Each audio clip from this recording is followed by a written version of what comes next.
ayaw mong may mapulot na aral, wag mo tong panoorin. Kung open-minded ka naman, tapusin mo hanggang dulo. Focus ka lang, wag sa bilbil ko at sa mga buhok ko.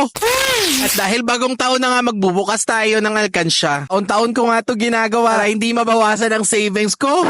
Para naman hindi tayo mainggit sa bagong labas na iPhone. Pero this year nga hindi iPhone ang bibilin natin. Panoorin nyo lang mga susunod kong video at for sure matutuwa kayo sa bibilin ko. Para sa inyo rin to mga mi.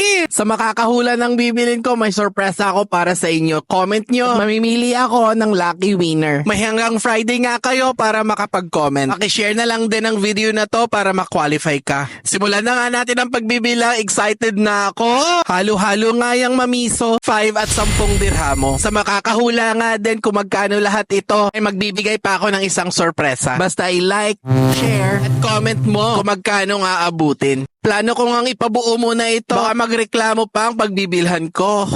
Patapos na nga ako sa mga oras na iyan at medyo naguguluhan na rin sa bilang. At para sure nga, ipinalot ko na rin sa plastic ang mga ito. Ang advice ko nga sa inyo ay mag-alkansya na rin kayo. At para naman taon-taon ay mabili nyo ang gusto nyo, kayo na rin na maso-surprise kung gaano kalaki ang mga naipon nyo. Fulfilling na rin siya mga mi, kaya itry nyo na. Kahit piso-piso lang yan, maso-surprise na kayo sa bandang huli. O siya, i-comment nyo ang mga hula ninyo. At para ma-surprise ko kayo. Thank you!